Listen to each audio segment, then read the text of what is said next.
Okay, guys, pay attention, please, because today Panos just arrived from Italy. Panos has been with us a couple of seasons, and so he started like you know.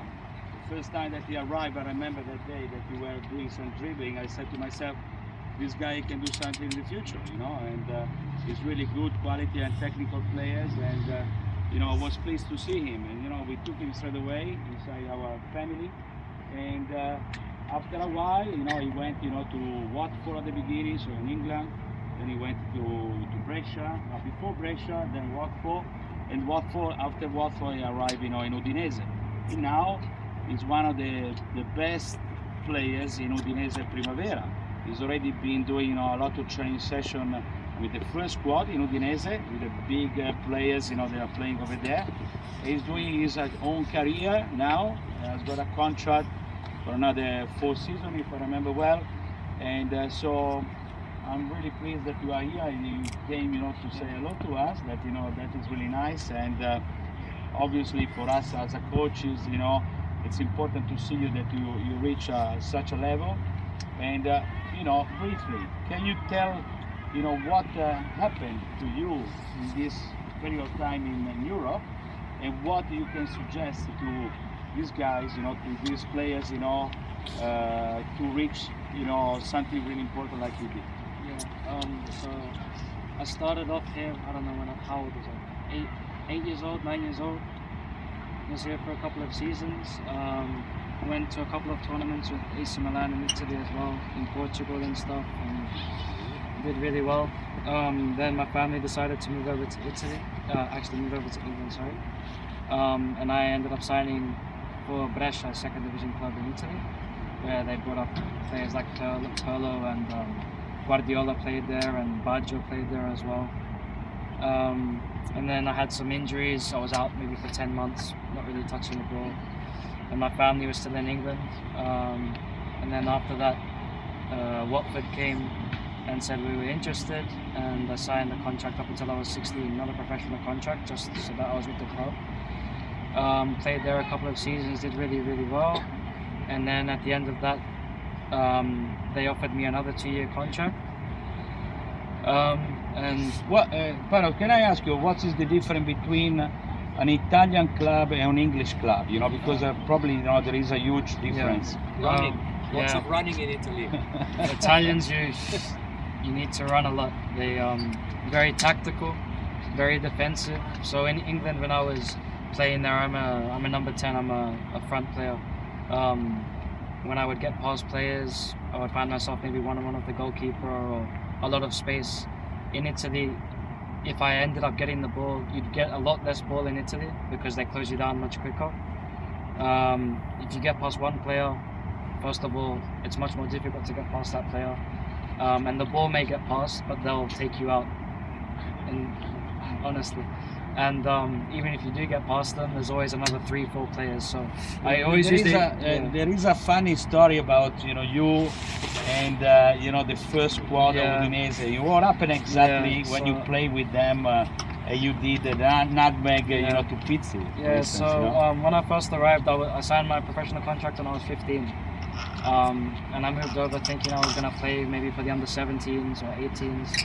I ended up going straight with the under-20s. And then after a couple of months, they said, listen, we want you training with the first team. So I was 16 and I was training with players like Di Natale, and the assistant coach was actually Dejan Stankovic from Inter Milan. So I was in training, and my personality has always been to take players on and stuff. And there was the club legend, one of the players that's been there maybe 10 years, scored against Liverpool in the Europa League. I ended up getting past the player and chipping the goalkeeper, and I scored. And then after, he came to press me, and I got past him again, and the ball was maybe where he was, and he took me out and spat next to me, and he said, the next time you do that, I'll put you in the hospital. So that is unbelievable, because you feel a little bit, Yeah, I'm 16 years old. Afraid maybe, Yeah, But you kept it going, Yeah, you gotta keep going. Yeah. So I always use the difference between Italy and England, because he came through Udinese, was Alexis Sanchez. In Italy, everyone was saying how good he was, but he only scored maybe 4 or 5 goals in a season at Udinese. And then he got bought for 40 million at Barcelona. And now you see him at Arsenal and he scores maybe 20, 25 goals a season. So you can see the difference. The Premier League is probably the most entertaining, but Italy is probably the toughest league. I've got a question for you. Because you're part of the national squad and play with, of course, in Italy, and play with the national squad, you see a lot of level difference there? In Italy, training and playing with a Serie A club is incredible. And playing for Australia under-17s, especially at the World Cup last year in Chile. We have some good players, but you see the difference, you know? Like, these guys are brought up in a certain system, and here, in the other national teams, like for Germany when we played them and Argentina, all these players played for teams like Dortmund, Bayern, Schalke, and it was me and a boy from Liverpool, Jake Brimmer, that were in the national team. And all the others were from Australia. All the others are local, so obviously there is it is a difference. Yeah. It's not that there are some, Is it mental difference or skills, you reckon? Both. Because some of them aren't up to the quality of, you know, Germany, Spain, Holland. They're not there. But a lot of it is us being in Europe. We're used to playing, you know, players that are making debuts for AC Milan and Bayern Munich and these players. Whereas in Australia, you're talking about players that are playing against players that play for under 16, 17s for Sydney Olympic. So there's a bit of a difference, and it's not their fault. It's just you need to get used to the competition. When I was here, I found it easy. I go over there, and I wasn't able to touch the ball. I wasn't able to get past players. So how many hours you work? They're using you. Sorry. They're using you probably in a position that you probably you prefer something else, you know, for your creativity, for your fantasy that you can put in on the field, you know. Because in my opinion, you are the classic number 10 that everyone expects from you. An assist, you know, score goals, you know, on the free kick or dribbling some players, you know. I remember your goal that you done here in Australia, unbelievable that you did the two Veronica, you know, one after another, and then you pretended to shoot, the goalkeeper was down, and then you chip the goalkeeper in a nice way. So what is your best position, in your opinion, to maximize yourself? I think my best position will always be behind the striker. One striker or two strikers? I prefer two, but if we need to play with one striker, and the thing is, because I'm a player that needs type of freedom, so you don't have to get back into defend. Yeah, you know, in Australia it was they put me on the wing, and I was asked to defend until my own half and press the whole game.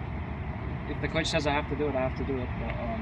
But, obviously, it's not your characteristic. Yeah, my characteristic is to get the ball, and even when the right wing has it, I can come into the right wing, he can come into the middle, always changing. So in the left and the right and the middle, you always have to change.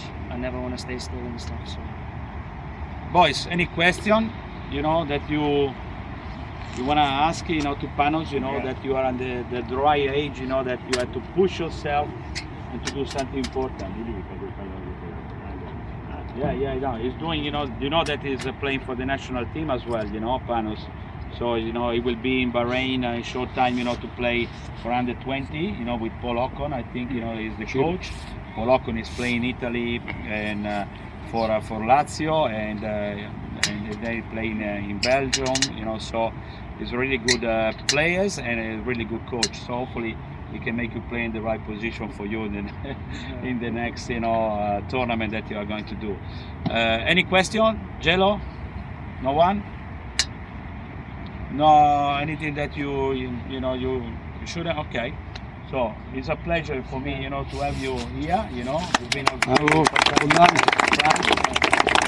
for your career. Okay, thank you very much, Panos. Okay. Well done, boys.